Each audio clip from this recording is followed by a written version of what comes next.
What if war wasn't a last resort, but a business model? The US fought in World War II for 4 years, Vietnam for 20, Iraq and Afghanistan, over 20 years, and counting.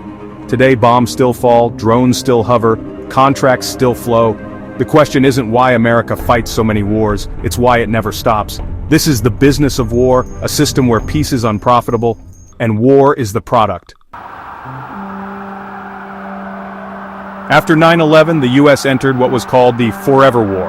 Iraq, Afghanistan, Syria, Libya, Yemen, Somalia. But this wasn't just retaliation, it was a turning point. The US military became a global occupation force, not just a protector. Today, the US has over 750 military bases in more than 80 countries, troops deployed in 150 nations, and ongoing operations across 4 continents. According to the Costs of War Project, over 4.5 million people have died in post-9/11 war zones, direct and indirect casualties. But these wars aren't just about geopolitics, they're about economics. Since 2020, private defense contractors received $2.4 trillion from the US government. The top 5 recipients?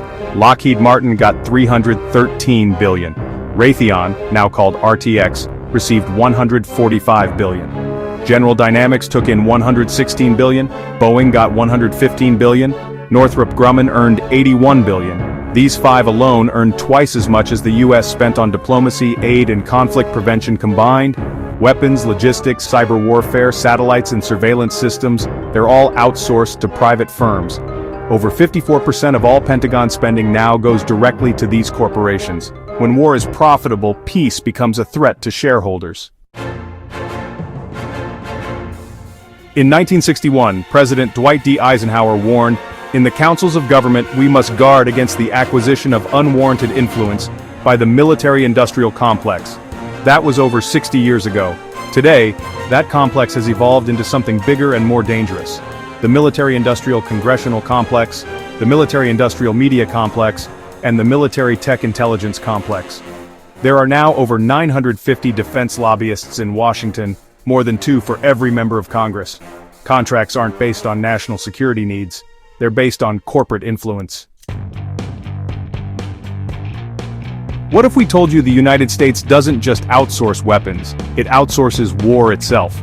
Private contractors now guard military bases, operate drones, maintain weapons, collect intelligence, and even interrogate prisoners. In 2019, contractors outnumbered United States troops in Iraq and Afghanistan by 1.5 to 1. These firms, like Academy, which used to be called Blackwater, DynCorp, and KBR, operate with little oversight. If they commit crimes, they're rarely prosecuted. They're basically soldiers for hire, but with legal immunity. American media doesn't just report on war, it sells it. Back in 2003, major networks helped sell the Iraq invasion using lies about weapons of mass destruction. Later investigations proved the case was false, yet no one was held accountable. Many so-called experts on cable news are actually retired generals with ties to defense contractors. CNN, Fox, and MSNBC all feature them regularly, without ever disclosing those conflicts of interest. Even Hollywood is in on it. The Pentagon approves and edits movie scripts in exchange for equipment support, like tanks, jets, and bases. If you've watched Top Gun, Transformers, or Zero Dark 30, you've watched military-sponsored propaganda. The United States is not just a military superpower, it is the #1 arms exporter in the world.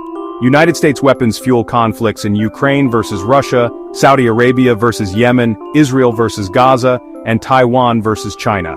Washington sells to authoritarian regimes, then criticizes them when those weapons are used against civilians. This isn't a policy contradiction, it's a sales strategy. More conflict means more demand.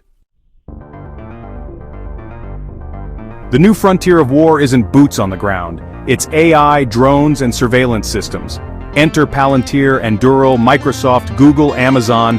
These tech giants now run battlefield simulations, design AI for autonomous drones, maintain cloud servers for the CIA and Pentagon, and help monitor global populations with predictive algorithms. Palantir recently won a $178 million contract for mobile battlefield systems. Anduril's AI-powered drone swarms are now in use on border zones. The future of war is digital, and Silicon Valley is cashing in. Over half of Congress holds investments in defense companies. Many receive campaign donations directly from war industry PACs. Senators who vote for war budgets often own stock in the companies that profit. In 2025, Congress passed a record-breaking $1.06 trillion military budget, even as infrastructure and education spending fell. This isn't national defense, it's legalized corruption. While corporations count profits, veterans count losses. PTSD, suicide, over 22 every single day. Homelessness, neglect by VA hospitals. More than 30,000 American service members and contractors have died in post-9/11 wars. But, over 4.5 million total deaths, most of them civilians, can be linked to US military campaigns. To them, war isn't an investment. It's a trauma that never ends. The war machine has gone beyond foreign policy. It is now baked into the American economy. 3.2 million Americans work in defense-related jobs. 30% of all federal discretionary spending goes to the military. Entire regions rely on war to survive, what some call Pentagon welfare states. Even peace threatens jobs, stock prices, and the GDP. This is war capitalism, where war is not the failure of politics. It is politics. Yes, the system is powerful, but systems can be broken. We must ban lawmakers from owning defense stocks, cut the Pentagon's blank checks, demand transparency from war contractors, shift spending to diplomacy, education, healthcare. And most of all, we must stop believing that war makes us stronger, because in truth, war makes the few richer and the world poorer. This was Talk Maniac. We expose the hidden systems that shape your world. If this made you think, share it, because awareness is the first battle.